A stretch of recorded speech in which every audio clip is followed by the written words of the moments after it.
ഹരേ കൃഷ്ണ. കേൾക്കുന്നുണ്ടോ മാതാജി? കേൾക്കാം ആദി. ഹരേ കൃഷ്ണ. ആ, ജയ രാധ മാധവ ജയ കുഞ്ച ബിഹാരി. ജയ രാധ മാധവ ജയ കുഞ്ച ബിഹാരി. जय गोपी जन वल्लभा गिरिवरधारी. जय गिरिवरधारी. यशोदनन्दन व्रज जनरञ्जन. यशोदनन्दन व्रज जनरञ्जन. यशोदनन्दन व्रज जनरञ्जन. यमुनतीरावनचारि.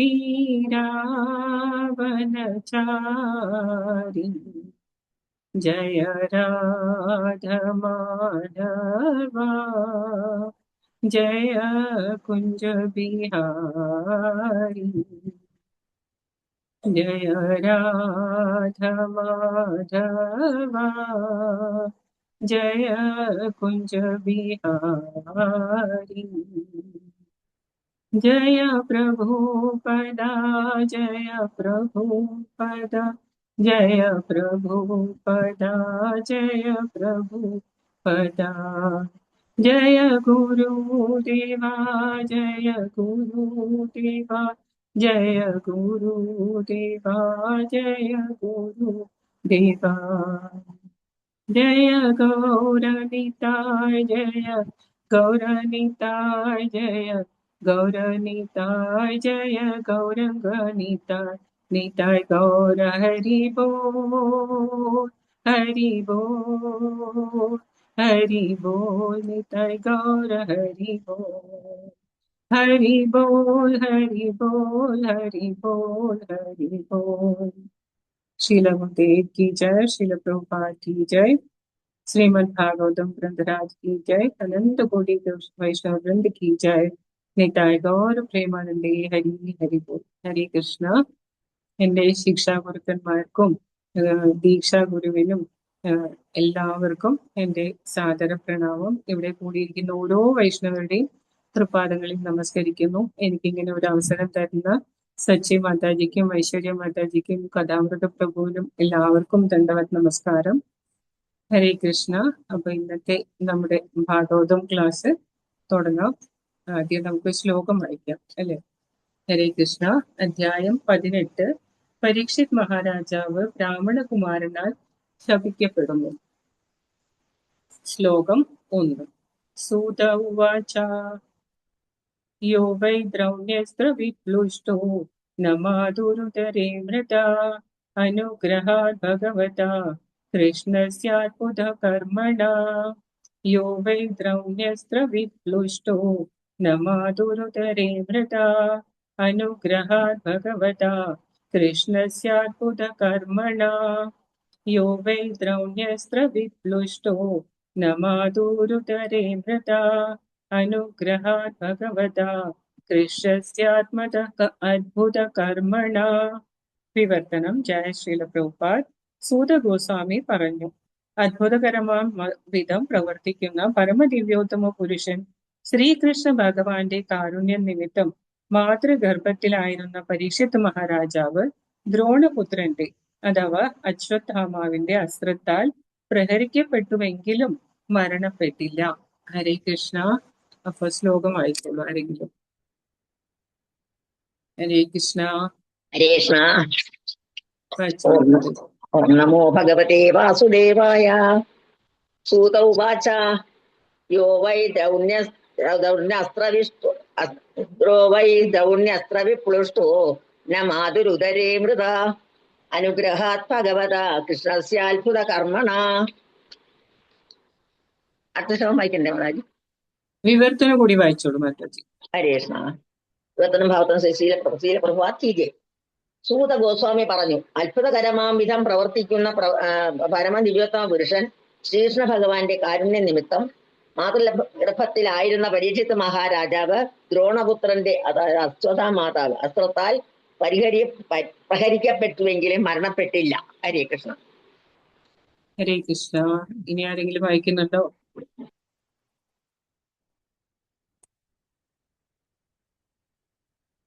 ആരെങ്കിലും വായിക്കുന്നുണ്ടോ? ഇല്ലേ. ഹരേ കൃഷ്ണ. അപ്പൊ നമുക്ക് ആ ശ്ലോകം എന്താണെന്ന് നോക്കാം. യോ വൈ ദ്രൗണ്യസ്ത്ര വിപ്ലുഷ്ടോ.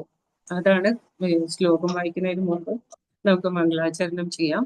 ഓം അജ്ഞാനതിമിരാന്ധസ്യ ജ്ഞാനാഞ്ജനശലാകയാ ചക്ഷുരുന്മിലിതം യേന തസ്മൈ ശ്രീ ഗുരവേ നമഃ. ശ്രീചൈതന്യമനോഭീഷ്ടം സ്ഥാപിതം യേന ഭൂതലേ സ്വയം രൂപകഥാ മാഹ്യം ദദാതി സ്വപദാന്തികം. വന്ദേഹം ശ്രീഗുരോ ശ്രീയുതപദകമലം ശ്രീഗുരോन् വൈഷ്ണവാംശ്ച ശ്രീരൂപം സാഗ്രജാതം സഹഗണ രഘുനാഥാന്വിതം തം സജീവം സാദ്വൈതം സാവധൂതം പരിജനസഹിതം കൃഷ്ണ ചൈതന്യദേവം ശ്രീരാധാകൃഷ്ണപാദാൻ സഹഗണ ലളിത ശ്രീവിശാഖാന്വിതാംശ്ച. ഹേ കൃഷ്ണ കരുണാ സിന്ധു ദീനബന്ധോ ജഗത്പതി ഗോപേശ ഗോപികാ കാന്ത രാധാ കാന്ത നമോസ്തുതേ. തപ്ത കാഞ്ചന ഗൗരാംഗി രാധേ വൃന്ദാവനേശ്വരി വൃഷഭാനുസുതേ ദേവി പ്രണമാമി ഹരിപ്രിയേ. വാഞ്ചാകൽപതരുഭ്യശ്ച കൃപാ സിന്ധുഭ്യ ഏവ ച പതിതാനാം പാവനേഭ്യോ വൈഷ്ണവേഭ്യോ നമോ നമഃ. ജയ ശ്രീ കൃഷ്ണ ചൈതന്യ പ്രഭു നിത്യാനന്ദ ശ്രീ അദ്വൈത ഗദാധര ശ്രീവാസാദി ഗൗരഭക്തവൃന്ദ. ഹരേ കൃഷ്ണ കൃഷ്ണ കൃഷ്ണ ഹരേ ഹരേ ഹരേ രാമ രാമ രാമ ഹരേ ഹരേ. ഹരി ഓം തത്സത്. നമോ ഓം വിഷ്ണുപാദായ കൃഷ്ണപ്രേഷ്ഠായ ഭൂതലേ ശ്രീമതേ ഭക്തിവേദാന്ത സ്വാമിനിധി നാമിനെ. നമസ്തേ സാരസ്വതേ ദേവേ ഗൗരവാണി പ്രചാരിണേ നിർവിശേഷ ശൂന്യവാദി പാശ്ചാത്യദേശതാരിണേ.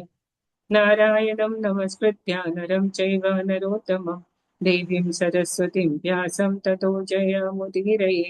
നഷ്ടപ്രായേഷു അഭദ്രേഷു നിത്യം ഭാഗവത സേവയാ ഭഗവതി ഉത്തമ ശ്ലോകേ ഭക്തിർഭവതി നൈഷ്ഠികി. മൂകം കരോതി വാചാലം പങ്കും ലംഘയത്തെ ഗിരിം യത്കൃപാതമഹം വന്ദേ ശ്രീഗുരും ദീനതാരിണം പരമാനന്ദമാധവം ശ്രീചൈതന്യമീശ്വരം. ഓം നമോ ഭഗവതേ വാസുദേവായ. ഓം നമോ ഭഗവതേ വാസുദേവായ. ഓം നമോ ഭഗവതേ വാസുദേവായ. श्रील गुरुदेव की जय, श्रील प्रभुपाद की जय, अनंत कोटि वैष्णव वृंद की जय, निताय गौर പ്രേമാനന്ദേ. ഹരി ഹരി ബോൾ. ഹരേ കൃഷ്ണ. അപ്പൊ എല്ലാവർക്കും ഇന്നത്തെ ഭാഗവതം ക്ലാസ്സിലേക്ക് സ്വാഗതം. ഇന്ന് നമ്മള് 18ാമത്തെ അധ്യായം എന്താണ്? പരീക്ഷിത്ത് മഹാരാജാവ് ബ്രാഹ്മണ കുമാരനാൽ ശപിക്കപ്പെടുന്നു എന്ന അധ്യായത്തിലെ ആദ്യത്തെ 2ാമത്തെ ശ്ലോകം ആണ് നോക്കാൻ പോകുന്നത്. ആദ്യത്തെ 4 ശ്ലോകങ്ങളില് പരീക്ഷിത്ത് മഹാരാജാവിനെ കുറിച്ചാണ് പറയുന്നത്. പരീക്ഷിത്ത് മഹാരാജാവ് ഒരു രാജർഷി എന്ന നിലയിൽ എന്തൊക്കെ കാര്യങ്ങൾ ആ രാജ്യത്തിനും ആ പ്രജകൾക്കും വേണ്ടിയിട്ട് ചെയ്തിരുന്നു, അതെങ്ങനെയാണ് അദ്ദേഹത്തിന് ചെയ്യാൻ സാധിച്ചത്, അത് എത്ര സമർപ്പണ ബോധത്തോടു കൂടിയിട്ടാണ് അദ്ദേഹം ചെയ്തത്, ഇതൊക്കെയാണ് നമുക്ക് ഈ 4 ശ്ലോകങ്ങളിലൂടെ മനസ്സിലാക്കാൻ സാധിക്കുന്നത്. ഭാഗവതത്തിലെ ഓരോ അധ്യായത്തിലും, കഴിഞ്ഞ അധ്യായത്തിൽ പറഞ്ഞത് എന്താണ്? ധർമ്മദേവന്റെ 3 കാലുകൾ നഷ്ടപ്പെട്ടതും ഭൂമിദേവി കരയുന്നതും പരീക്ഷിത്ത് മഹാരാജാവ് ധർമ്മദേവനെ കലിപുരുഷന് ശിക്ഷ കൊടുക്കുന്നുണ്ട്, അതേപോലെ തന്നെ രക്ഷിക്കുന്നുണ്ട്. ആ ഒരു കൺസെപ്റ്റ് നമ്മുടെ മനസ്സിലിങ്ങനെ ഉറച്ചു നിൽക്കുകയാണ് ഇപ്പൊ അല്ലെ. അതേപോലെ തന്നെയാണ് ഓരോ അധ്യായത്തിലും ഭാഗവതത്തിലും നമുക്ക് ഓരോ കൺസെപ്റ്റ് പറയുന്നത് അത് വളരെ ക്ലിയർ ആയിട്ട് മനസ്സിൽ നിൽക്കുന്ന വിധത്തിൽ വീണ്ടും വീണ്ടും വീണ്ടും നമുക്ക് പറഞ്ഞു തരും. അത് നമ്മൾ വീണ്ടും വീണ്ടും വീണ്ടും കേൾക്കുകയും കൂടി വേണം. അതാണ് ഒരു ഭക്തന്റെ കടമ അല്ലെ. ഭക്തൻ ചെയ്യേണ്ടത് അത് തന്നെയാണ്. ഒരേ കാര്യം പല തവണ കേട്ട് കേട്ടാലേ നമ്മുടെ മനസ്സിൽ അത് ഉറച്ചു നിൽക്കുള്ളൂ. അതിനു വേണ്ടിയിട്ടാണ് എല്ലാ ദിവസവും ഭാഗവതം കേൾക്കേണ്ടത്. നിത്യം ഭാഗവത സേവയ. അപ്പൊ ഇവിടെ നമ്മൾ ഈ ശ്ലോകത്തിൽ നോക്കുകയാണെങ്കിൽ യോ വൈ ദ്രൗണ്യസ്ത്ര വിപ്ലുഷ്ടോ ന മാധുരുദരേ മൃത അനുഗ്രഹാത് ഭഗവത കൃഷ്ണസ്യാത്മ അദ്ഭുത കർമ്മണ.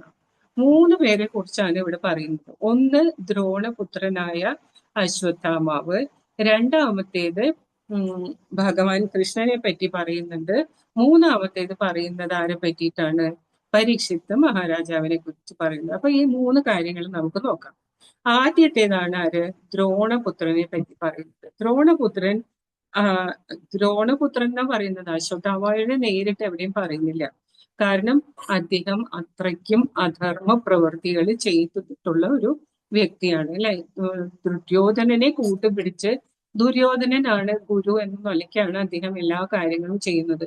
അതുകൊണ്ട് തന്നെ എവിടെയും അശ്വത്ഥാമാവിനെ ബ്രാഹ്മണപുത്രൻ എന്നല്ലാതെ ബ്രാഹ്മണൻ എന്ന് നേരിട്ട് സംബോധന ചെയ്യുന്നില്ല. കാരണം ഒരു ബ്രാഹ്മണന്റെ യാതൊരുവിധ ഗുണങ്ങളും ഇല്ലാത്ത ഒരു വ്യക്തിയാണ് ആര്?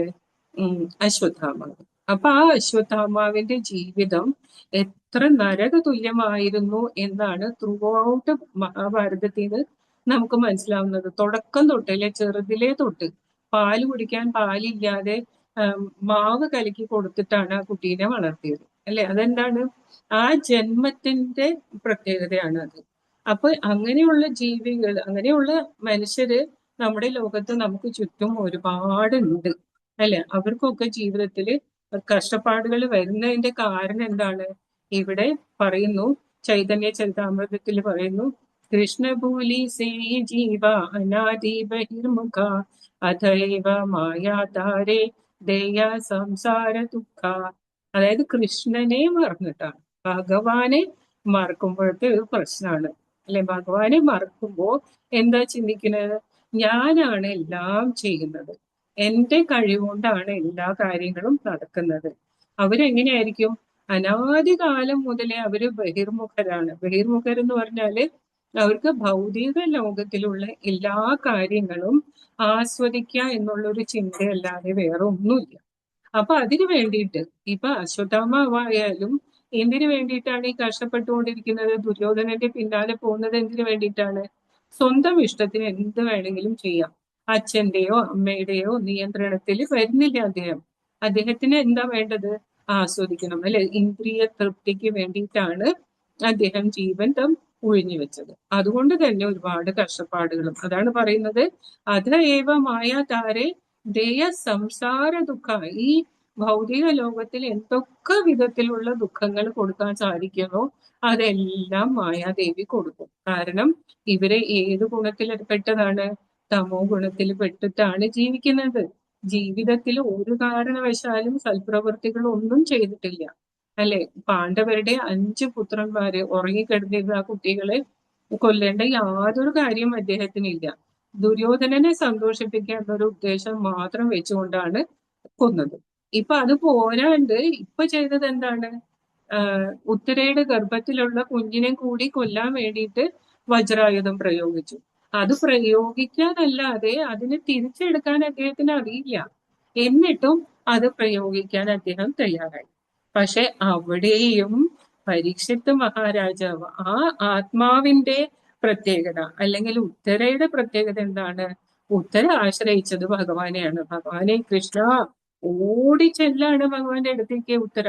ഭഗവാനെ എന്നെ രക്ഷിക്കുക, എന്നെ രക്ഷിച്ചില്ലെങ്കിലും കുഴപ്പമില്ല, പക്ഷെ എന്റെ വയറ്റിലുള്ള എന്റെ കുഞ്ഞിനെ രക്ഷിക്കണേ കൃഷ്ണ എന്ന് പറഞ്ഞു. അത് പറഞ്ഞത് ആ നിമിഷം ഭഗവാൻ ഉത്തരയുടെ ഗർഭത്തിലേക്ക് പ്രവേശിക്കുകയാണ്.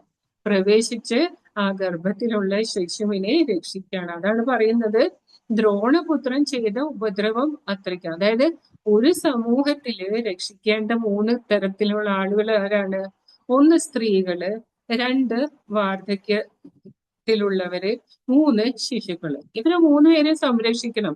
കാരണം അവർക്ക് എന്താണ് ഈ സമൂഹത്തിലെ എന്താ ചീത്ത പ്രവൃത്തികളെ ചെറുത്ത് നിൽക്കാനുള്ള ശക്തി ഇല്ലാത്തത് കൊണ്ടാണ് അവരെ സംരക്ഷിക്കണം എന്ന് പറയുന്നത്. ഒരു ചെറിയ കുട്ടീനെ ഉപദ്രവിച്ചു കഴിഞ്ഞാല് ആ കുട്ടിക്ക് ഒന്നും ചെയ്യാൻ പറ്റില്ല. അത് സഹിക്കാൻ നിവൃത്തിയുള്ളൂ അല്ലെ. അതേപോലെ തന്നെ വയസ്സായവരെ ഉപദ്രവിച്ചാലും സ്ത്രീകളെ ഉപദ്രവിച്ചാലും ഒരേപോലെ തന്നെയാണ്. അങ്ങനെയുള്ളവർക്ക് ഒരു തരത്തിലുള്ള മോക്ഷവും കിട്ടില്ല. അവര് ഭഗവാന്റെ അടുത്തേക്ക് ഒരു കാരണവശാലും എത്തില്ല. അവര് നരകത്തിലേക്ക് നിപതിക്കും എന്നാണ് പറയുന്നത്. അതാണ് മായാദേവി അവർക്ക് എന്താ ചെയ്യുന്നത്? എല്ലാവിധ ഭൗതിക ദുഃഖങ്ങളും ഗിഫ്റ്റായി കൊടുക്കണം. കാരണം എന്താ? അവരുടെ പ്രവൃത്തി അതുപോലെയാണ്. അങ്ങനെ പ്രവൃത്തി ചെയ്താൽ അങ്ങനെ ലഭിക്കുള്ളൂ. അപ്പൊ അതാണ് അശ്വത്ഥാമാവിന്റെ പ്രശ്നം അല്ലെ? ഭഗവാൻ ഭഗവത്ഗീതയിലും പറയുന്നുണ്ട്. എന്താണ് പറയുന്നത്? യോമാം പശ്യതി സർവത്ര സർവം ച മയി പശ്യതി തസ്യാഹം ന പ്രണശ്യാമി സച മേ ന പ്രണശ്യതി. അല്ലെ? എന്നെ എല്ലായിടത്തും കാണുകയും എല്ലാം എന്നിൽ കാണുകയും ചെയ്യുന്ന ഒരു വ്യക്തി ഒരിക്കലും ആ വ്യക്തിക്ക് ഞാനും എനിക്ക് അവരും നഷ്ടപ്പെടില്ല. പക്ഷെ അങ്ങനെ കാണാൻ ആർക്ക് സാധിക്കുന്നില്ല? അശ്വത്ഥാമാവിനെ പോലെയുള്ള സാധാരണ ജനങ്ങൾക്ക് സാധിക്കുന്നില്ല. അങ്ങനെയാവുമ്പോ അവര് ഭൗതിക ദുഃഖങ്ങളിൽ ഇങ്ങനെ പെട്ടുകൊണ്ടേയിരിക്കും. അവിടുന്ന് രക്ഷപ്പെടാൻ അവർക്ക് യാതൊരു വഴിയില്ല. എന്തു ചെയ്യും? അവർക്ക് ഭഗവാനെ വിശ്വാസമില്ല. ഭഗവാൻ എന്നൊരു വ്യക്തിനെ നേരിട്ട് കണ്ടിട്ടുള്ള വ്യക്തിയാണ് ആര്? അശ്വത്ഥാമാവ്. നേരിട്ട് കണ്ടിട്ട് എന്താണ്? നമ്മൾ ഭഗവാന്റെ ദർശനം ദിവസവും എടുത്തിട്ട് കാര്യമില്ല. എന്താണ്? ഭഗവാനെ ആശ്രയിക്കണം അല്ലെ? ഭഗവാന്റെ തൃപ്പാദങ്ങളിൽ നമസ്കരിച്ച് ഭഗവാനെ അങ്ങല്ലാതെ, ഭഗവാനെ അങ്ങയെ കൂടാതെ എനിക്ക് വേറെ ഒരു ആശ്രയവും ഇല്ല. അങ്ങ് മാത്രമേ ഉള്ളൂ എനിക്ക് ആശ്രയം എന്നാണ് പറയുന്നത്. കുന്തി മഹാറാണി പ്രാർത്ഥിക്കുന്നത് അതാണ്. എന്താ പറയുന്നത്?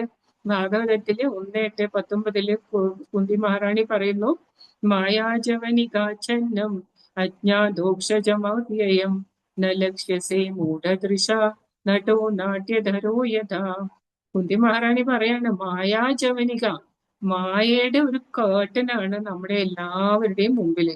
പ്രത്യേകിച്ച് അശ്വത്ഥാമാവിനെ പോലെയുള്ള വ്യക്തികളുടെ മുമ്പിൽ നിന്ന് ആ മായയുടെ കേട്ടൻ അത് പോവില്ല അല്ലെ? അത് ഒരിക്കലും മായില്ല. കാരണം എന്താണ്? അവർക്ക് അജ്ഞതയാണ്. ഭഗവാനെ പറ്റി അറിയേമില്ല, അറിയാനുള്ള ആഗ്രഹവുമില്ല. ഇത് രണ്ടും ഇല്ല ഉണ്ടാവുമ്പോ അവരെന്താണ്? ന ലക്ഷ്യസേ മൂഢദൃശ, മൂഢരാണ് അവര്. അവരുടെ ആ മൗഢ്യം നിറഞ്ഞ കണ്ണുകളെ കൊണ്ട് നോക്കിയാൽ ഭഗവാനോട്ട് കാണാനും സാധിക്കില്ല, അനുഭവിക്കാനും സാധിക്കില്ല. അപ്പൊ അവരെന്താണ്? നടോ നാട്യധരോ യഥ. ഒരു നാടകത്തില് ആളുകൾ പല വേഷത്തിൽ വരും അല്ലെ? രാജാവായിട്ട് വരും, ഭിക്ഷക്കാരനായിട്ട് വരും, തൂപ്പുകാരനായിട്ട് വരും, പല വേഷത്തിൽ വരും. അപ്പൊ അവര് ചിന്തിക്കുന്നത് എന്താണ്? ആ രാജാവ് ഒറിജിനൽ രാജാവാണ് അത് എന്ന് വിചാരിക്കും, ഒറിജിനൽ പിച്ചക്കാരനാണെന്ന് വിചാരിക്കും. അതാണ് അവരുടെ അവസ്ഥ. കാരണം അവർക്ക് മനസ്സിലാവുന്നില്ല ഭഗവാൻ പല അവതാരവും എടുത്ത് ഭൂമിയിലേക്ക് വരുന്നത് നമ്മളെ പോലെയുള്ളവരെ രക്ഷിക്കാൻ, അതായത് ഭക്തരെ രക്ഷിക്കാൻ വേണ്ടിയിട്ടാണ് ഭഗവാൻ വരുന്നത്. പക്ഷെ ഇതൊന്നും സാധാരണ ജനങ്ങൾക്ക് മനസ്സിലാവുന്നില്ല. അവര് വേറെ എന്തൊക്കെയോ ചിന്തിച്ച് അവരുടെ കഴിവ് കൊണ്ടാണെന്ന് വിചാരിച്ച് ജീവിതത്തിൽ ഇങ്ങനെ മുന്നോട്ട് പോയിക്കൊണ്ടിരിക്കുന്നു. അങ്ങനെയുള്ള ഒരു വ്യക്തിയാണ് അശ്വത്ഥാമാവ്. പക്ഷെ ആ അശ്വത്ഥാമാവിന്റെയും ബ്രഹ്മാസ്ത്രത്തിന് രക്ഷപ്പെടാൻ പരീക്ഷിത് മഹാരാജാവിന് സാധിച്ചു. അതെന്തുകൊണ്ടാണ്? പരീക്ഷിത് മഹാരാജാവ് എവിടെയാണുള്ളത്? ഉത്തരയുടെ ഗർഭത്തിൽ. ഉത്തര എന്ന് പറഞ്ഞാല് അത്രയ്ക്കും എക്സോൾട്ടഡ് ഡിവോട്ടിയാണ്, ഭഗവാന്റെ അത്രയ്ക്കും കറകളഞ്ഞ ഡിവോട്ടിയാണ്, ഭക്തിയാണ് ഉത്തര. ഉത്തരയ്ക്ക് അറിയാം എനിക്ക് എന്ത് ആപത്ത് വന്നാലും എന്നെ രക്ഷിക്കാൻ ഭഗവാൻ മാത്രമേ ഉള്ളൂ അല്ലെ? അതേപോലെ തന്നെ കുന്തി മഹാറാണി. കുന്തി മഹാറാണിയാണ് മാതാറാണിയുടെ മകന്റെ ഭാര്യയാണ്. സോറി, കുന്തി മഹാറാണിയുടെ അല്ല, സുഭദ്രയുടെ മകന്റെ ഭാര്യയാണ് ആര്? ഉത്തര. ആ ഉത്തര അഭിമന്യുന്റെ ഭാര്യയാണ് ഉത്തര. അപ്പൊ ആ ഉത്തരയ്ക്ക് ഇവരെല്ലാവരും പറഞ്ഞു കൊടുത്തിട്ടുണ്ട്. പ്രത്യേകിച്ച് പാഞ്ചാലി പറഞ്ഞു കൊടുത്തിട്ടുണ്ട്. കാരണം പാഞ്ചാലിയുടെ അനുഭവം എന്താ? ആ ഇത്രയും വലിയ സഭയിൽ ഇത്രയധികം ആളുകൾ അവിടെ ഉണ്ടായിട്ട് പോലും ഭീഷ്മ പിതാമഹനുണ്ട്, ദ്രോണാചാര്യരുണ്ട്, കൃപാചാര്യരുണ്ട്, സ്വന്തം ഭർത്താക്കന്മാർ 5 പേരുണ്ട്. എന്നിട്ടും അവിടെ ആർക്കും പാഞ്ചാലിനെ രക്ഷപ്പെടുത്താൻ സാധിച്ചില്ല. ഭഗവാനെ കൃഷ്ണ പാഹി പാഹി ജനാർദ്ദനാന്ന് 2 കൈയും ഉയർത്തി ശരണാഗതി ചെയ്ത ആ നിമിഷം ഭഗവാൻ അവിടെ സാരി രൂപത്തിൽ പ്രത്യക്ഷപ്പെട്ടു. അപ്പൊ ഇതൊക്കെ ആ കുട്ടിക്ക് ഇവരെല്ലാവരും പറഞ്ഞു കൊടുത്തിട്ടുണ്ട് അല്ലെ. പാഞ്ചാലി പറഞ്ഞു കൊടുത്തിട്ടുണ്ട്, സുഭദ്ര പറഞ്ഞു കൊടുത്തിട്ടുണ്ട്. നമ്മുടെ കുട്ടികൾക്ക് നമ്മൾ പറഞ്ഞു കൊടുക്കുന്ന അറിവാണ് ഏറ്റവും കൂടുതൽ ഉണ്ടാവുക. കാരണം എല്ലാ കുട്ടികളുടെയും ആദ്യത്തെ ഗുരു എന്ന് പറയുന്നത് മാതാപിതാക്കളാണ്. അപ്പൊ മാതാപിതാക്കള് കുഞ്ഞുങ്ങൾക്ക് നല്ലത് പറഞ്ഞു കൊടുക്കണം. പക്ഷെ അപ്പോഴും എന്താണ്, ഒരു കുടുംബത്തിലെ തന്നെ ഒരു കുട്ടി എല്ലാം നന്നായി മനസ്സിലാക്കും, മറ്റേ കുട്ടിക്ക് അതിൽ യാതൊരു താല്പര്യമില്ലാത്തത് എന്തുകൊണ്ടാണ്? അതിന്റെ പൂർവജന്മ കർമ്മ കാരണം. അതിൽ നിന്ന് ആ കുഞ്ഞിന് രക്ഷപ്പെടാൻ സാധിക്കാത്തത് കാരണം അല്ലെ. അപ്പൊ നമ്മൾ പരമാവധി ശ്രമിച്ചുകൊണ്ടേ ഇരിക്കണം. അങ്ങനെ ശ്രമിച്ച് എന്തെങ്കിലും ഒരു ദിവസം ആ കുട്ടി ഭഗവാന്റെ നാമം ജപിക്കാൻ തുടങ്ങിയാല് ആ കുഞ്ഞിനും പൂർവജന്മ കർമ്മത്തിന് രക്ഷപ്പെടാൻ സാധിക്കും. അതല്ലെങ്കിൽ പിന്നെയും ഈ ഭൗതിക ലോകത്തിൽ അനേക ലക്ഷം ജന്മങ്ങൾ എടുത്ത് ജനന മരണ ചക്രത്തിൽ പെട്ട് കടുക്കേണ്ടി വരും. പക്ഷെ മറ്റേ കുട്ടിയാണെങ്കിലോ നമുക്കറിയാം, ദുർദുകാരിയുടെയും ഗോകർണന്റെ ഒക്കെ കഥ നമ്മൾ എല്ലാവരും കേട്ടിട്ടുണ്ട് അല്ലെ. അതില് തുന്തുകാരി എത്ര കഷ്ടപ്പെട്ടു. മരണശേഷം ഗോകർണന്റെ കൃപ കൊണ്ട് അല്ലെ, ഭഗവാന്റെ കൃപ കൊണ്ടാണ് ദുന്തുകാരിക്ക് മോക്ഷം ലഭിച്ചത്. അപ്പൊ അത് അശ്വത്ഥാമാവിന്റെ ഒരു കാര്യം. രണ്ടാമത് പരീക്ഷിത്ത് മഹാരാജാവ്, അദ്ദേഹം അവിടെ കിടന്ന് രക്ഷപ്പെട്ടതും ഭഗവാന്റെ കൃപ കൊണ്ട്. അതാണ് ഭഗവാനെ പറ്റി പറഞ്ഞത് എന്താണ്? അത്ഭുത കർമ്മണ, ഏറ്റവും അത്ഭുതങ്ങളായിട്ടുള്ള കർമ്മങ്ങൾ ചെയ്യുന്ന വ്യക്തിയാണ് ഭഗവാൻ അല്ലെ. ഭഗവാൻ വൃന്ദാവനത്തിൽ വന്നപ്പോ എന്തൊക്കെ അത്ഭുതമായിട്ടുള്ള ലീലകളാണ് ചെയ്തതെന്ന് നമുക്ക് ഓരോരുത്തർക്കും അറിയാം. ഗോവർദ്ധന പർവ്വതം, ഒരു വിരലില് ഒരു പർവ്വതം ഉയർത്താന്ന് പറഞ്ഞാൽ ചെറിയ കാര്യമില്ല. അതും ഒരു മിനിറ്റ് ഒരു സെക്കൻഡും അല്ല, 7 ദിവസമാണ് ഭഗവാൻ അങ്ങനെ പിടിച്ചു നിന്നത് അല്ലെ. അങ്ങനെ ആർക്കും സാധിക്കില്ല. നമ്മൾ ഒരു ടെന്നീസ് ബോൾ പോലും ഇങ്ങനെ പിടിക്കാൻ നമ്മളെ കൊണ്ട് സാധിക്കില്ല. അപ്പൊ അതാണ് അത്ഭുത കർമ്മട എന്ന് പറഞ്ഞത്. അതേപോലെ ബ്രഹ്മവിമോഹന ലീലയില് ബ്രഹ്മദേവൻ ആ കുട്ടികളെയും ഗോപന്മാരെയും ആ പശുക്കളെ എല്ലാം കൊണ്ടുപോയ സമയത്ത് അത്രയും കുട്ടികളായിട്ടും അത്രയും പശുക്കളായിട്ടും വിസ്തരണം ചെയ്യാൻ ഭഗവാനല്ലാതെ വേറെ ആർക്കും സാധിക്കില്ല. അതാണ് അത്ഭുത കർമ്മണ. അങ്ങനെ എത്ര ലീലകള് ഭഗവാൻ അവിടെ ചെയ്തിട്ടുണ്ട് അല്ലെ. വെറും 4 മാസം പ്രായമുള്ള കുഞ്ഞായിരുന്നപ്പോഴാണ് പൂതനയെ വധിച്ചത് അല്ലെ. അങ്ങനെ അത്ഭുത കർമ്മങ്ങളുടെ ഒരു ഘോഷയാത്ര തന്നെ ഭഗവാൻ വൃന്ദാവനത്തിൽ ഇരുന്ന് ചെയ്തിട്ടുണ്ട്. അതുകൊണ്ടാണ് ഭഗവാനെ അത്ഭുത കർമ്മണ എന്ന് പറയുന്നത്. ഇതൊന്നും മനസ്സിലാക്കാത്ത ഒരു വ്യക്തിയാണ് ആര്? അശ്വത്ഥാമാവ്.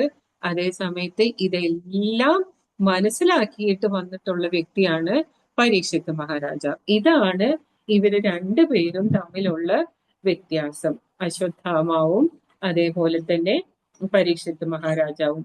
അതുകൊണ്ട് തന്നെ പരീക്ഷിത്ത് മഹാരാജാവിന് ഭഗവാന്റെ എല്ലാ അത്ഭുത കർമ്മങ്ങളും മനസ്സിലാക്കാനും അനുഭവിക്കാനും സാധിക്കും. അതേ സമയത്ത് അശ്വത്ഥാമാവ് മായയുടെ ആ ഒരു ജാലത്തിൽ, ആ ഒരു എന്താ പറയാ, ഒരു ട്രാപ്പില് പെട്ട് കഷ്ടപ്പെട്ട് ജീവിതാവസാനം വരെയായിരുന്നു. അവസാനം ഭഗവാന്റെ കയ്യിൽ നിന്ന് ഒരു ശാപവും കിട്ടി. എന്താണ്?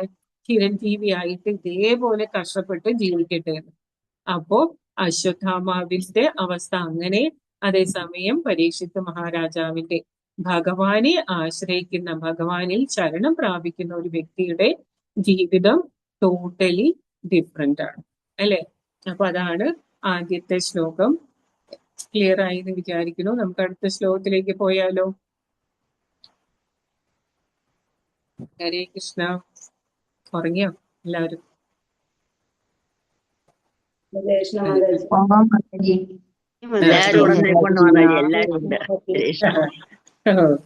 അപ്പൊ നമുക്ക് അടുത്ത ശ്ലോകം വായിക്കാം. ശ്ലോകം 2. ബ്രഹ്മകോപോധിതാര്യസ്തു തക്ഷകാത് പ്രാണവിപ്ലവാത് ന സമ്മോഹോരുഭയാത് ഭവത്യർപ്പിതാശ്രയ ആശയാ.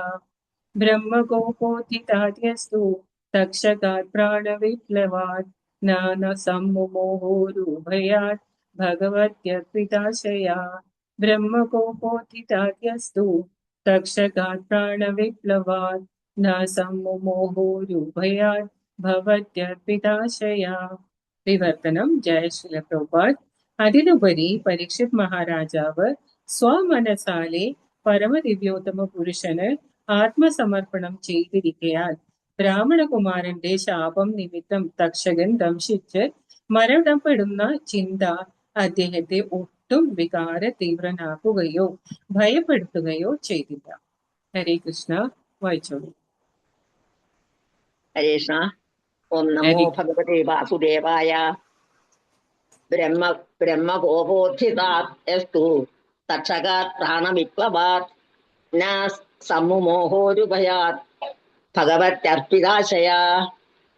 വിവർത്തനം ഭാവാർത്ഥം ശീലം പ്രഭാത്. അതിലുപരി പരീക്ഷിത് മഹാരാജാവ് സ്വമനസാലെ പരമദിവ്യോത്തമ പുരുഷന് ആത്മസമർപ്പണം ചെയ്തിരിക്കയാൽ ബ്രാഹ്മണകുമാരന്റെ ശാപം നിമിത്തം തക്ഷകൻ ദംശിച്ച് മരണപ്പെടുന്ന ചിന്ത അദ്ദേഹത്തെ ഒട്ടും വികാര തീവ്രനാക്കുകയോ ഭയപ്പെടുത്തുകയോ ചെയ്തില്ല. ഹരേ കൃഷ്ണ. ഹരേ സമരാജ്.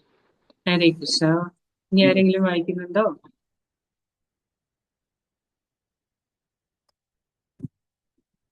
ഇല്ലേ? അപ്പൊ നമുക്ക് ഈ ശ്ലോകം നോക്കാം. എന്താ പറയുന്നത്? ശ്രീല ഗുരു കി ജയ, ശ്രീല പ്രഭുപാദ് കി ജയ, ശിക്ഷ ഗുരു കി ജയ. ബ്രഹ്മകോപോത്ഥിതാദ്യസ്തു തക്ഷകാത് പ്രാണ വിപ്ലവാത് ന സമ്മോഹോരുഭയാത് ഭഗവത് അർപ്പിത ആശയ. അതായത് ഇവിടെ ഈ വിവർത്തനത്തിൽ വളരെ ക്ലിയർ ആയിട്ട് പറയുന്നുണ്ട് അല്ലെ.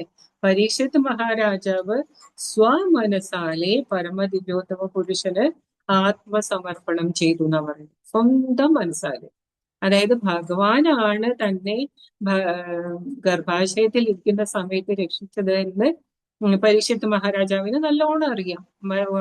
എന്നുവെച്ചാൽ ആത്മാവാണ് ഗർഭത്തിലുള്ളത് അല്ലെ. ആ ആത്മാവിന് ആ സമയത്ത് എല്ലാം അറിയാം. കാരണം ആ സമയത്താണ് നമ്മളെ ഓരോരുത്തരും ഭഗവാനോട് പ്രോമിസ് ചെയ്തത്, ഞാൻ പുറത്തേക്ക് വരുമ്പോ എല്ലാ ഭക്തി സേവനവും ചെയ്തോളാം, എന്നെ ഇതിൻ്റെ ഉള്ളിൽ നിന്ന് എത്രയും പെട്ടെന്ന് പുറത്തേക്ക് കൊണ്ടുവരണേ കൃഷ്ണ എന്ന് നമ്മളെല്ലാവരും ഓരോരുത്തരും പ്രാർത്ഥിച്ചിട്ടുണ്ട്.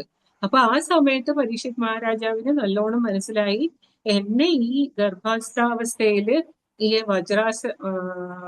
വജ്രായുധത്തിൽ നിന്ന് രക്ഷിച്ചത് ഭഗവാനാണെന്ന് അദ്ദേഹത്തിന് നല്ലോണം മനസ്സിലായിട്ടുണ്ട്. അതുകൊണ്ട് തന്നെ അദ്ദേഹം സ്വമനസാലെയാണ്, ആരും നിർബന്ധിക്കേണ്ടി വന്നില്ല അല്ലെ.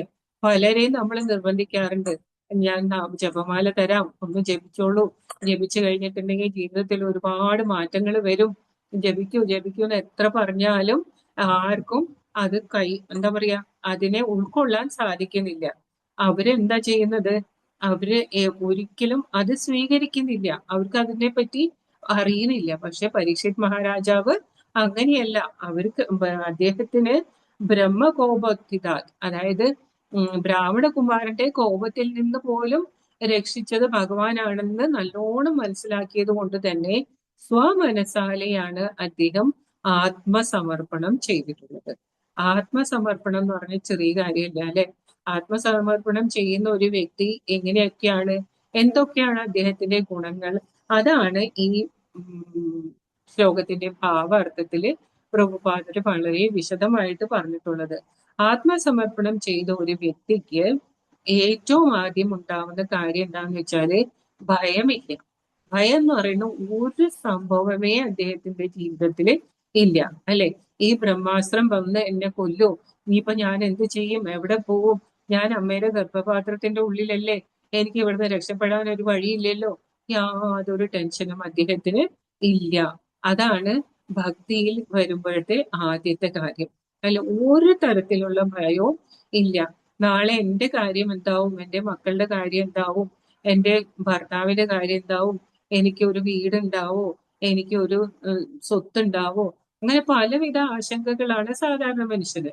പക്ഷേ ഭഗവാന്റെ ഭക്തന്, ഭഗവാനിൽ പൂർണ്ണമായിട്ടും സമർപ്പിച്ച ഒരു വ്യക്തിക്ക് അറിയാം, ഏത് സാഹചര്യത്തിലും ഭഗവാൻ എന്റെ കൂടെ തന്നെ ഉണ്ടാവും. അതുകൊണ്ട് അദ്ദേഹത്തിന് എന്തില്ല, യാതൊരുവിധ ഉത്കണ്ഠയുമില്ല. അദ്ദേഹത്തിനെ നമുക്ക് നോക്കിയാൽ കാണാം, പുഞ്ചിരിയായിരിക്കും അദ്ദേഹത്തിന്റെ മുഖത്ത്, എപ്പോഴും ഒരു പുഞ്ചിരി ഉണ്ടാവും. കാരണം എന്താ?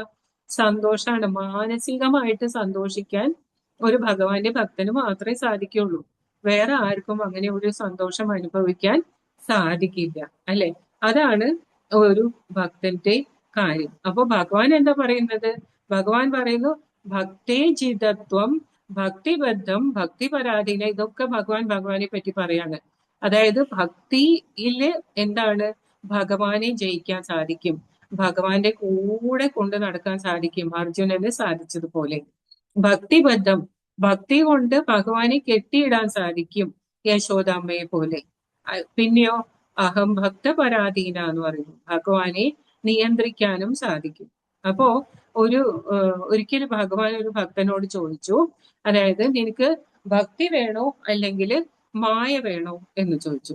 അപ്പൊ ഭക്തന് സംശയം, ഇതിപ്പോ എന്താ ഇങ്ങനെ ഒരു ചോദ്യം, ഭഗവാനെ എനിക്ക് ഇത് രണ്ടും തമ്മിലുള്ള വ്യത്യാസം അറിയില്ല, അതൊന്ന് വ്യത്യാസം പറഞ്ഞു തരാമോ എന്ന് ചോദിച്ചപ്പോ ഭഗവാൻ വളരെ മനോഹരമായിട്ടുള്ള ഒരു കാര്യമാണ് പറഞ്ഞു കൊടുത്തത്. അതായത് ഭഗവാൻ പറഞ്ഞു, മായയാണ് നിനക്ക് വേണ്ടതെങ്കിൽ നിനക്ക് നിന്റെ ഇഷ്ടത്തിന് അല്ലെ നിന്റെ സൗകര്യത്തിന് നിനക്ക് എല്ലാവിധ ഇന്ദ്രിയ ആസ്വാദനത്തിനുള്ള സ്വാതന്ത്ര്യം ഉണ്ടാവും. നിനക്ക് എന്ത് വിധത്തിൽ വേണമെങ്കിലും നൃത്തം ചെയ്യാൻ സാധിക്കും, എല്ലാവിധ ഭൗതിക കാര്യങ്ങളിലും സന്തോഷിക്കാൻ സാധിക്കും. അതാണ് മായ. പിന്നെ ഭക്തിയോ, ഭക്തിയാണെങ്കിൽ നീ നൃത്തം ചെയ്യില്ല, പകരം ഞാൻ നൃത്തം ചെയ്യും. അതാണ് മായയും ഭക്തിയും തമ്മിലുള്ള വ്യത്യാസം എന്ന് ഭഗവാൻ പറഞ്ഞു കൊടുക്കുകയാണ് അയാൾക്ക്. അപ്പോ അത് വലിയൊരു കാര്യമാണ് ഭഗവാൻ പറഞ്ഞു കൊടുത്തത് അല്ലെ. മായയിലാണെങ്കിൽ സ്വയം നൃത്തം ചെയ്യാന്നാണ് പറയുന്നത്. അതായത് ഭൗതികമായിട്ടുള്ള ഒരുപാട് കുടുക്കുകളിൽ നമ്മൾ പെട്ടുകിടക്കും. അതിലൊക്കെ നമുക്ക് വേറെ ഒരു വഴിയില്ല, ഡാൻസ് ചെയ്ത് പുറത്തേക്ക് വരേണ്ടത് എങ്ങനെയാന്ന് ചിന്തിച്ചുകൊണ്ട് ജീവിതത്തിൽ ഡാൻസിന്റെ ഒരു കൊള്ളയായിരിക്കും. അതേസമയം ഭഗവാനെ ആശ്രയിക്കുകയാണെങ്കിലോ, ഭഗവാൻ പറയുന്നു നിന്റെ താളത്തിന് ഞാൻ ഡാൻസ് ചെയ്യും. അതായത് ഭഗവാൻ ഭക്തന്റെ കൺട്രോളിൽ വരും. അതാണ് ഭക്തൻ പറയുന്നത് അഹം ഭക്തപരാധീന, ഭഗവാന്റെ ആശ്രയത്തിലായിരിക്കും. അപ്പോ ഭക്തിയിലാണെങ്കിൽ ഭഗവാൻ നമ്മളെക്കാളും താഴെ ഇരുന്നിട്ട് നമ്മൾ പറയുന്നതെല്ലാം കേൾക്കും എന്നാണ് ഭഗവാൻ പറയുന്നത്. അതേ സമയത്ത് മായയിലാണെങ്കിലോ ഭഗവാൻ നമ്മളെക്കാളും ഉയരത്തിലാണ്. അപ്പൊ ഭഗവാൻ നമ്മളെ നിയന്ത്രിക്കും. ഭഗവാൻ നമുക്ക് എന്ത് ചെയ്യും, നമ്മൾ ചെയ്യുന്ന എല്ലാ കാര്യങ്ങളും തെറ്റും ശരിയും ഒക്കെ ഭഗവാൻ ഇങ്ങനെ ഒരു സാക്ഷിയെ പോലെ നോക്കിയിരിക്കും. അപ്പൊ ഒരു ഭക്തൻ ചോദിച്ചാൽ അതെന്താ കൃഷ്ണ, ഭക്തനല്ല ഉദ്ധവരാണ് ചോദിച്ചത് ഭഗവാനോട്, അതെന്താ കൃഷ്ണ സാക്ഷിയായിട്ടിരിക്കുന്നത്? അതിനർത്ഥം ഭഗവാൻ ഇതെല്ലാം ആസ്വദിക്കാനല്ലേ, ഞങ്ങളൊക്കെ കഷ്ടപ്പെടുന്നത് കണ്ട് ആസ്വദിക്കാന്നുള്ളതല്ലേ എന്ന് പറഞ്ഞപ്പോ ഭഗവാൻ ഒരു പുഞ്ചിരിയോട് കൂടിയിട്ട് പറഞ്ഞത് എന്താ, ഭഗവാൻ പറഞ്ഞു, എന്ത് ഉദ്ധവ, ഒരു വ്യക്തി ഏത് സമയത്താണോ എന്നെ മറക്കുന്നത് ആ സമയത്ത് മാത്രമേ അയാളുടെ ജീവിതത്തിൽ കഷ്ടപ്പാടും ദുരിതവും തെറ്റ് ചെയ്യാനുള്ള പ്രവണതയും എല്ലാം വരുള്ളൂ. എന്നെ പറ്റി ചിന്തിക്കുന്ന ഒരു വ്യക്തിക്ക്, എന്നെ ശരണാഗതി ചെയ്ത ഒരു വ്യക്തിക്ക് അങ്ങനെ തെറ്റ് ചെയ്യാനോ തെറ്റ് പ്രവർത്തിക്കാനോ തെറ്റ് ചിന്തിക്കാനോ ഒരിക്കലും സാധിക്കില്ല ഉദ്ധവ എന്ന് പറയും.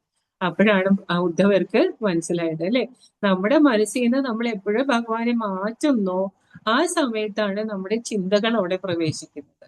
അത് കാരണം ഭഗവാനെ നമ്മൾ ഒരിക്കലും മനസ്സിൽ നിന്ന് മാറ്റിക്കളയാനേ പാടില്ല. രണ്ട് ഭാവത്തിലാണ് ഭഗവാൻ ഭക്തരെ നോക്കുന്നത്. ഒന്ന് ഭക്തവാത്സല്യം. ഭക്തവാത്സല്യം എന്ന് പറയുമ്പോൾ എന്താണ്, ഭഗവാൻ ഭക്തനെ ഒരു പിതാവിനെ പോലെ സ്നേഹിക്കും.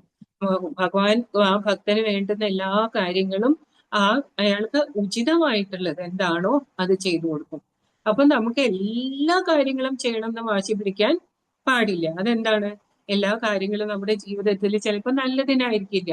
നല്ലത് ഇന്ന് നമുക്കത് നല്ലതാണെന്ന് തോന്നിയാലും നാളെ നമുക്ക് ദുരിതം വരാൻ സാധ്യതയുള്ള കാര്യങ്ങൾ ഭഗവാൻ നമുക്ക് ചെയ്തു തരില്ല. അങ്ങനെയാണ് ഒരു അച്ഛൻ അല്ലെ.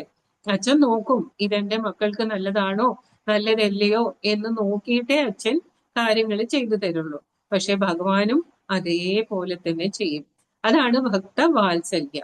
ഇനി രണ്ടാമത്തേതോ ഭക്തവശ്യത. ഭക്തവശ്യത എന്ന് പറയുമ്പോഴോ ഭഗവാൻ ഭക്തന്റെ നിയന്ത്രണത്തിൽ വരും. അതായത് ഭഗവാൻ എന്ത് വേണമെങ്കിലും ഭക്തന് ചെയ്തു കൊടുക്കും. അതായത് ഭഗവാൻ, കാരണം എന്താ, ആ ഭക്തന്റെ മനസ്സിൽ കളങ്കമില്ല, യാതൊരു വിധത്തിലുള്ള കൽമഷങ്ങളും ഇല്ല. അതുകൊണ്ട് തന്നെ ആ ഭക്തൻ ഭഗവാന്റെ സേവനം മാത്രമാണ് ആഗ്രഹിക്കുന്നത്, അതല്ലാതെ വേറെ ഒന്നും ആ ഭക്തൻ ആഗ്രഹിക്കുന്നില്ല. അങ്ങനെയുള്ള ഒരു വ്യക്തിയാണ് ആര്, നമ്മുടെ പരീക്ഷിത് മഹാരാജാവ്. അദ്ദേഹം എന്താണ്, ഒരു തരത്തിലുള്ള കൽമഷങ്ങളും ഇല്ലാത്ത ഒരു വ്യക്തിയാണ്. കാരണം അമ്മയുടെ ഗർഭപാത്രത്തിൽ വെച്ച് തന്നെ ഭഗവാനെ അറിഞ്ഞിട്ടുള്ള ഒരു വ്യക്തിയാണ് പരീക്ഷിത് മഹാരാജാവ്. അതുകൊണ്ട് തന്നെ അദ്ദേഹത്തിന് യാതൊരുവിധ കൽമഷങ്ങളും ഇല്ല. അദ്ദേഹത്തിന്റെ മനസ്സില് യാതൊരു ദുശ്ചിന്തകളും ഇല്ല. തന്റെ പ്രജകളെ എല്ലാ ആപത്തിൽ നിന്നും എല്ലാ സമയത്തും രക്ഷിക്കണം. ഒരു കാരണവശാലും അവർക്ക് യാതൊരു വക ബുദ്ധിമുട്ടും വരാതിരിക്കണമെങ്കിൽ അവർക്കും ഭഗവാന്റെ നാമജപം കൊടുക്കണം, ഭക്തി വിതരണം ചെയ്യണം എന്ന് മനസ്സിലാക്കിയിട്ടുള്ള ഒരു വ്യക്തിയായിരുന്നു പരീക്ഷിത് മഹാരാജാവ്. ആ രാജ്യത്തിലുള്ള എല്ലാ ജനങ്ങളും ഭഗവാനെ ആരാധിച്ചു കൊണ്ടിരുന്നു. അവർക്ക് അതുകൊണ്ട് തന്നെ ജീവിതം വളരെ സുഖകരവും സന്തോഷപ്രദവും ആയിരുന്നു, അല്ലെ? അതുകൊണ്ടാണ് നമ്മൾ വളരെ കൃത്യമായിട്ട് മനസ്സിലാക്കണം, ഭഗവാന്റെ കൃപ ഉണ്ടെങ്കിൽ മാത്രമേ നമുക്ക് ഭക്തി കിട്ടുള്ളൂ. ഭഗവാന്റെ കൃപ ഉണ്ടാവണമെങ്കിൽ നമ്മൾ എന്ത് ചെയ്യണം? കൃഷി ചെയ്യണം എന്നാ പറയാ. കൃഷി എന്ന് പറഞ്ഞാൽ എന്താ? നമ്മള് ഭഗവാനെ കിട്ടാൻ വേണ്ടിയിട്ട് ഉള്ള പ്രയത്നങ്ങൾ ചെയ്യണം, നാമം ജപിക്കണം.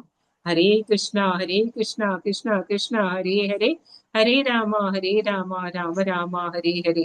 നാമം ജപിച്ചുകൊണ്ടേയിരിക്കുക. നമ്മുടെ ഇന്ദ്രിയങ്ങള്, കാതും കണ്ണും മൂക്കും എല്ലാം ഭഗവാന്റെ സേവനത്തിന് വേണ്ടി മാത്രം വെച്ചിരിക്കുക, അല്ലെ? ഭഗവാന്റെ സേവനം അല്ലാതെ എന്റെ ജീവിതത്തിൽ ഇനി വേറെ ഒന്നും വേണ്ട എന്ന് ചിന്തിക്കുമ്പോൾ അതാണ് കൃഷി. നമ്മൾ ചെയ്യുന്ന പ്രവൃത്തി, നമ്മുടെ ഹാർഡ് വർക്ക്, അല്ലെ? നമ്മൾ ഭഗവാന് വേണ്ടിയിട്ട് സേവനം ചെയ്യുമ്പോൾ വെറുതെ ഇരിക്കുന്ന ഒരാൾക്ക് ഭഗവാന് സേവനം ചെയ്യാൻ സാധിക്കില്ല, അല്ലെ? വെറുതെ ഇരിക്കാൻ എല്ലാവരും നീ അത് ചെയ്യും, നീ ഇത് ചെയ്യും, നീ ഇത് ചെയ്യുന്നു പറഞ്ഞ് ഓരോരുത്തർക്കും ഓരോ ഡ്യൂട്ടി കൊടുത്തിട്ട് ഈ ഒരു വ്യക്തി അനങ്ങാണ്ടിരിക്കുകയാണെങ്കിലോ അത് ഭഗവത് സേവനം അല്ല, അല്ലെ? നമ്മള് ഉത്സാഹത്തോടു കൂടി ചെയ്യണം, അല്ലെ? ഉത്സാഹ നിശ്ചയാ തത് കർമ്മ പ്രവർത്തനാ സംഗത്യാഗാത് സതോവൃത്തേ. അതാണ് ഭക്തി എന്ന് രൂപ ഗോസ്വാമി പറയുന്നു.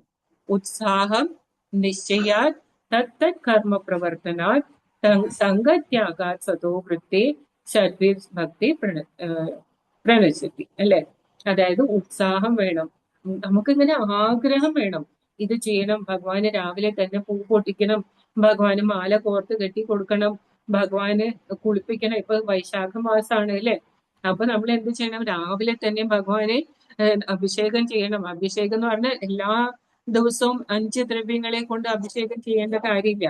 ഭഗവാനെ വെള്ളം കൊണ്ട് തന്നെ നന്നായി കുളിപ്പിച്ച് തോർത്തി ഡ്രസ്സൊക്കെ അണിക്കുന്നതിന് മുമ്പ് ഭഗവാനെ ചന്ദനം ചാർത്തി കൊടുത്ത്, അതാണ് ഉത്സാഹം. എനിക്കത് ചെയ്യണം, ഒരു ദിവസം പോലും മുടങ്ങാതെ ചെയ്യണം. ഈ വൈശാഖ മാസത്തിൽ ഇനി എന്ത് തടസ്സം വന്നാലും അതിനു മുമ്പ് ഞാൻ ഇത് ചെയ്തിട്ടേ വേറെന്ത് കാര്യത്തിനും പോകുള്ളൂ എന്ന് നമ്മൾ ചിന്തിക്കണം, അല്ലെ? അങ്ങനെ ചെയ്യുന്നതാണ് ഉത്സാഹ. ധൈര്യ, അതായത് നമുക്ക് ക്ഷമ വേണം, അല്ലെ? ക്ഷമ എന്തിനാ? ക്ഷമ ഉണ്ടെങ്കിലേ നമുക്ക് ഇത് ചെയ്യാൻ സാധിക്കുള്ളൂ. അതല്ലെങ്കിൽ നമ്മൾ എന്ത് ചെയ്യും? ഞാൻ ഇത്രയും കാലമായി നാമം ജപിക്കുന്നു, എന്നിട്ടും ഭഗവാൻ എന്നെ കാണുന്നില്ല, എന്റെ ജീവിതത്തിൽ എത്ര കഷ്ടപ്പാടും ദുരിതാണ്, ഇതൊക്കെ ഞാൻ സഹിക്കണ്ടേ എന്നൊക്കെ വിചാരിച്ചിട്ടുണ്ടെങ്കിലോ അവിടെ വെച്ച് നാമജപം നിർത്തി പതിതാത്മാക്കളായി നമ്മൾ മാറും. പക്ഷെ നമ്മൾ എന്ത് ചെയ്യണം? 10 വർഷമല്ല, 20 വർഷമല്ല, 40 വർഷമായിട്ടും അതിന് ഫലമൊന്നും കിട്ടില്ല എന്നല്ല. നമുക്ക് ഏറ്റവും കൂടുതൽ വേണ്ടത് എന്താണ്? ധൈര്യം, അതായത് ക്ഷമ വേണം. എത്ര കാലം കഴിഞ്ഞാലും ഭഗവാനെ അങ്ങയുടെ തൃപ്പാദങ്ങളെ ഞാൻ ഒരു കാരണവശാലും വിടില്ല എന്ന ദൃഢമായ നിശ്ചയം വേണം. ഉത്സാഹ നിശ്ചയാ ധൈര്യ, ദൃഢനിശ്ചയത്തോടെ ഭഗവാന്റെ തൃപ്പാദങ്ങളെ കൂട്ടി മുറുകെ പിടിച്ചു തന്നെ നമ്മൾ മുന്നോട്ട് പോകണം. അതെ, പിന്നെയോ സംഘത്യാഗ അസത് സംഘം നമ്മൾ പരമാവധി ഉപേക്ഷിക്കണം. അതായത് ഭഗവാന്റെ കാര്യങ്ങളല്ലാതെ വേറെ കാര്യങ്ങൾ ചർച്ച ചെയ്യുന്ന അസത് സംഘത്തിൽ നിന്നും നമ്മൾ പതുക്കെ പിൻവലിഞ്ഞ് വരണം. ഭഗവാനെ കുറിച്ച് എവിടെയാണോ പറയുന്നത് അവിടെ നമുക്ക് പോയി ഭഗവാന്റെ കാര്യങ്ങൾ അറിയാനുള്ള ആഗ്രഹം കൂട്ടി കൂട്ടി കൂട്ടി വളർത്തി കൊണ്ടുവരണം. അത് ഭഗവാന്റെ അനുഗ്രഹം കൊണ്ട് തന്നെ സാധിക്കുള്ളൂ. ഭഗവാൻ അല്ലാതെ വേറെ ആർക്കും നമുക്ക് ഇങ്ങനെ ഒരു അവസരം തരാൻ സാധിക്കില്ല. നമ്മുടെ ഗുരുക്കന്മാർക്കും ഭഗവാനും മാത്രമേ ഇത് സാധിക്കുള്ളൂ, അല്ലെ? പിന്നെയോ സതോ വൃത്തേ, അതായത് നമ്മുടെ ആചാര്യന്മാരുടെ പാതയെ പിന്തുടരണം. അവര് നമുക്ക് ഗ്രന്ഥങ്ങളിലൂടെയും അതേപോലെ തന്നെ പ്രഭാഷണങ്ങളിലൂടെയും നമുക്ക് ഒരുപാട് കാര്യങ്ങൾ പറഞ്ഞു തന്നിട്ടുണ്ട്. അതെല്ലാം നമ്മുടെ ജീവിതത്തിൽ നമ്മൾ പാലിക്കണം. അത് പാലിക്കുമ്പോൾ നമുക്ക് എന്ത് ചെയ്യാൻ സാധിക്കും? ഭക്തിയില് പുരോഗമിക്കാൻ സാധിക്കും, ഭക്തിയില് മുന്നോട്ട് പോകാൻ സാധിക്കും. ഇതെല്ലാം ചെയ്തിട്ടുള്ള ഒരു വ്യക്തിയാണ് ആര്? പരീക്ഷിത് മഹാരാജാവ്, അല്ലെ? അദ്ദേഹത്തിന്റെ ക്ഷമയുടെ ഏറ്റവും പീക്കാണ് പരീക്ഷിത് മഹാരാജാവ്. അതേപോലെ തന്നെ സംഘത്യാഗാത്, ഒരു തരത്തിലുള്ള അസത് സംഘവും പരീക്ഷിത് മഹാരാജാവിന് ഉണ്ടായിരുന്നില്ല, അല്ലെ? ഞാൻ ഗർഭപാത്രത്തിലായിരുന്നപ്പോ എന്നെ രക്ഷിച്ചു, പക്ഷെ ഇപ്പൊ എന്റെ അവസ്ഥ എന്തായിരിക്കും എന്നൊരു ടെൻഷനോ ഭയമോ ഒന്നും പരീക്ഷിത് മഹാരാജാവിനില്ല, അല്ലെ? ഞാനിപ്പോ 7 ദിവസം കൊണ്ട് മരിക്കും, സർപ്പദംശനമേറ്റ് ഞാൻ മരിക്കും, അയ്യോ ഞാൻ എന്ത് ചെയ്യും, എനിക്ക് ഇനിയും ജീവിക്കണം എന്നൊന്നും യാതൊരു വിധത്തിലുള്ള ആഗ്രഹങ്ങളും പരീക്ഷിത് മഹാരാജാവിനില്ല. അന്ന് എന്നെ രക്ഷിച്ചെങ്കില് ഇന്ന് എന്നെ ഈ ഭഗവാന്റെ അടുത്തേക്ക് കൊണ്ടുപോകാൻ ഒരു ഡിവോട്ടിക്ക്, ഒരു ഭക്തന് അങ്ങനെയുള്ള യാതൊരു ചിന്തയും ഇല്ലാത്തത് എന്തുകൊണ്ടാണ്? മരണശേഷവും ഞാൻ ഭഗവാന്റെ അടുത്തേക്ക് ആണ് പോകുന്നത്. അതുകൊണ്ട് മരണം എന്ന് പറയുന്നത് ഒരു ഭക്തന് ടെൻഷനേ അല്ല, അവർക്ക് സന്തോഷമാണ്. കാരണം ഈ ഭൗതിക ലോകത്തിലെ ഈ പിടിയിൽ നിന്നും, ഈ ഭൗതിക ബന്ധനത്തിൽ നിന്നും രക്ഷപ്പെട്ട് എനിക്ക് ഭഗവാന്റെ അടുത്തേക്ക് പോകാൻ സാധിക്കല്ലോ എന്നൊരു സന്തോഷമാണ്, അല്ലെ? ഇനി അതല്ലെങ്കിൽ എന്തെങ്കിലും ഒരു ചെറിയ പിഴവ് വന്നിട്ടുണ്ടെങ്കിൽ ഭഗവാൻ അതിൽ നിന്നൊക്കെ നമ്മളെ രക്ഷപ്പെടുത്തും. അപ്പൊ ഭഗവാൻ പറയുന്നു ശുചീനാം ശ്രീമതാം ഗേഹേ, അതായത് നല്ല വൃത്തിയുമുള്ള, നല്ല ഐശ്വര്യമുള്ള ഒരു കുടുംബത്തിലെ നമുക്ക് അടുത്ത ജന്മം തരും. അതായത് ഇവിടെ വെച്ച് നമുക്ക് മുഴുവനാക്കാൻ സാധിക്കാത്ത ഭക്തിയോഗം, ആ ഭക്തി നമുക്ക് അടുത്ത ജന്മത്തില് കണ്ടിന്യൂ ചെയ്യാൻ സാധിക്കും. അതായത് എവിടെ വെച്ചാണോ നമുക്ക് ഇപ്പൊ നമ്മള് അതായത് ഡിഗ്രി വരെ പഠിച്ചു, അടുത്ത ജന്മത്തിൽ അതിന് ശേഷമുള്ളത് മാസ്റ്റേഴ്സ് പഠിച്ചാൽ മതി എന്ന് വെച്ചാല് നടക്കൂല. അടുത്ത ജന്മം നമ്മൾ KG1 തൊട്ട് തന്നെ തുടങ്ങണം. പക്ഷെ ഭക്തി അങ്ങനെയല്ല. ഭഗവാൻ നമുക്ക് എന്താ ചെയ്യുന്നത്? നല്ല സൗഖ്യമുള്ള ഒരു കുടുംബത്തില്, നല്ല ഐശ്വര്യമുള്ള ഒരു കുടുംബത്തില്, ഭക്തി ചെയ്യുന്ന ഒരു കുടുംബത്തില് നമുക്ക് ജന്മം തരും. അവിടെ വെച്ച് നമുക്ക് ഈ ഭക്തി കണ്ടിന്യൂ ചെയ്ത് ആ എന്താണ് ഭക്തിയുടെ പീക്കിലെത്തിയിട്ട് ഭഗവാന്റെ അടുത്തേക്ക് പോകാനുള്ള അവസരം ഭഗവാൻ തന്നെ തരും. അപ്പൊ അതുകൊണ്ട് നമ്മൾ എന്താ ചെയ്യേണ്ടത്? തസ്മാൻ ഏകേന മനസാ ഭഗവാൻ സാത്വതാം പ്രതി ശ്രോതവ്യ കീർത്തിതവ്യശ്ച ധേയ പൂജ്യശ്ച മിത്രത. അതുകൊണ്ട് ഏകേന മനസാ, മനസ്സ് പൂർണ്ണമായും ഭഗവാനിൽ, രാധാറാണിയുടെയും തൃപാദങ്ങളിൽ സമർപ്പിച്ച്, ഭഗവാൻ സാത്വതാം പ്രതി, ഭക്തന്മാരുടെ പതിയാണ്, രക്ഷകനായിട്ടുള്ള ആ ഭഗവാന്റെ കാര്യങ്ങള് ശ്രോതവ്യ, കേട്ടുകൊണ്ടേയിരിക്കുക, കീർത്തനം ചെയ്തുകൊണ്ടേയിരിക്കുക, ബുദ്ധി ഭഗവാനിലേക്ക്, ഓർമ്മശക്തിയിൽ എപ്പോഴും ഭഗവാനെ സ്മരിക്കുക, ഭഗവാന്റെ പൂജ ചെയ്യുക എന്ന് എല്ലാ ദിവസവും, ഇതെല്ലാ ദിവസവും ചെയ്തുകൊണ്ടേ ഇരുന്നാല് നമുക്ക് എന്താ ചെയ്യാൻ പറ്റും? ഭഗവാന്റെ അടുത്തേക്ക് എത്താൻ സാധിക്കും, ഉറപ്പായിട്ടും എത്താൻ സാധിക്കും. കാരണം ഭഗവാൻ തന്നെയാണ് നമുക്ക് എല്ലാ കാര്യങ്ങളും ചെയ്യാനുള്ള അവസരം തരുന്നത്. ഇതെല്ലാം ചെയ്യുന്ന ഒരു വ്യക്തിയാണ് പരീക്ഷിത് മഹാരാജാവ്. രാജർഷിയാണ് പരീക്ഷിത് മഹാരാജാവ്. അദ്ദേഹത്തിന്റെ മനസ്സില് യാതൊരു വിധത്തിലും ഭയവും ഇല്ല, യാതൊരു വിധത്തിലുള്ള സംശയവും ഇല്ല, യാതൊരു വിധത്തിലുള്ള കൽമഷങ്ങളുമില്ല. ഇത് മൂന്നും ഇല്ലാത്ത ഒരു വ്യക്തിയാണ് പരീക്ഷിത് മഹാരാജാവ്. അതുകൊണ്ട് തന്നെ അദ്ദേഹം വളരെ ശാന്തിയോട് കൂടി തന്നെയാണ് ഗംഗാതീരത്ത് ശുകദേവ ഗോസ്വാമിയിൽ നിന്നും ശ്രീമദ് ഭാഗവതം 7 ദിവസം ശ്രവിക്കാൻ സന്നദ്ധനായത്, അല്ലെ? 7 ദിവസം 24 മണിക്കൂറും അദ്ദേഹം അവിടെ ഇരുന്നു, ആ ഒരു സ്ഥലത്ത് തന്നെ ഇരുന്ന് ഇന്ന് അടുത്തതെന്ത് എന്ന് ചോദിച്ച് ഭാഗവതം ശ്രവിച്ചു ശുകദേവ ഗോസ്വാമിയിൽ നിന്ന്, അല്ലെ? അത് സാധിക്കുന്നത് പരീക്ഷിത് മഹാരാജാവിനെ പോലെയുള്ള ഒരു രാജർഷിക്ക് മാത്രമാണ്, അല്ലെ? നമുക്കൊക്കെ 1 മണിക്കൂർ ഇരിക്കുമ്പോഴേക്കും കണ്ണിങ്ങനെ അടഞ്ഞു പോകും. അത് കാരണം ജഗത്സാക്ഷി പ്രഭു എപ്പോഴും പറയും 40 മിനിറ്റ് 45 മിനിറ്റിൽ കൂടുതൽ ക്ലാസ് എടുക്കുന്നുണ്ട്. അതുകൊണ്ട് ഞാനും ഇപ്പൊ ഇവിടെ നിർത്താണ്. ഹരേ കൃഷ്ണ. എല്ലാവർക്കും ഈ ശ്ലോകം മനസ്സിലായി എന്ന് വിശ്വസിക്കുന്നു. എന്നെക്കാളും അറിവുള്ള ഒരുപാട് ഡിവോട്ടീസ് ഈ ഗ്രൂപ്പിലുണ്ട്. അപ്പൊ അവർക്കൊക്കെ പറയാനുള്ളത് പറയാം, ഷെയർ ചെയ്യാം. ഹരേ കൃഷ്ണ. ഹരേ കൃഷ്ണ.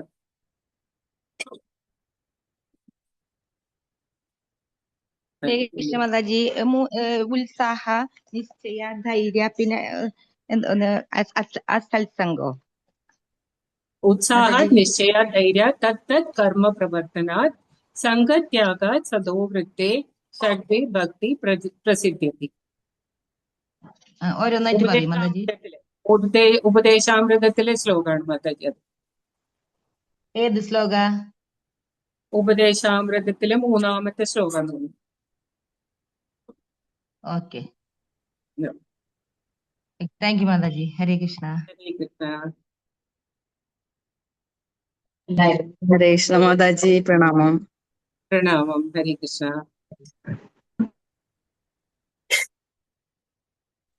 ഹരേ കൃഷ്ണ മാതാജി, പ്രണാമം. ഹരേ കൃഷ്ണ. ഹരേ കൃഷ്ണ മാതാജി, പ്രണാമം. നിർത്തുകയാണെങ്കിൽ ഞാനും പറഞ്ഞു. ഹരേ കൃഷ്ണ. ഹരേ കൃഷ്ണ. ഹരേ കൃഷ്ണ മാതാജി, പ്രണാം മാതാജി. ഹരേ കൃഷ്ണ. ഹരേ കൃഷ്ണ. ഹരേ കൃഷ്ണ മാതാജി, ഹരേ കൃഷ്ണ മാതാജി, ഹരേ കൃഷ്ണ. കൃഷ്ണ മാതാജി. ഹരേ കൃഷ്ണ മാതാജി, ഹരേ കൃഷ്ണ. ഐശ്വര്യ മാതാജി. താങ്ക് യു മാതാജി, ഹരേ കൃഷ്ണ. ഹരേ ഹരേ കൃഷ്ണ മാതാജി, ഹരേ കൃഷ്ണ. ഹരേ കൃഷ്ണ. ഹരേ കൃഷ്ണ മാതാജി, ഹരേ കൃഷ്ണ. ഹരേ കൃഷ്ണ. താങ്ക് യു മാതാജി, thank you so much. Hare Krishna. നമുക്ക് വൈൻഡപ്പ് ചെയ്താലോ? ഓക്കെ മാതാജി, ഹരേ കൃഷ്ണ. വാഞ്ചാകൽപതരുഭ്യശ്ച കൃപാസിന്ധുഭ്യൈവ ച പതിതാനാം പാവനേഭ്യോ വൈഷ്ണവേഭ്യോ नमो। गुरुदेव की जय, श्रील प्रभुपाद की जय, भागवतम ग्रंथराज की जय, निताय गौर प्रेमानंदे हरि हरि ഹരി हरे ഹരി ബോൾ. कृष्ण। Thank you. ഹരേ കൃഷ്ണ. ഹരേ കൃഷ്ണ മാതാജി, ഹരേ हरे कृष्ण।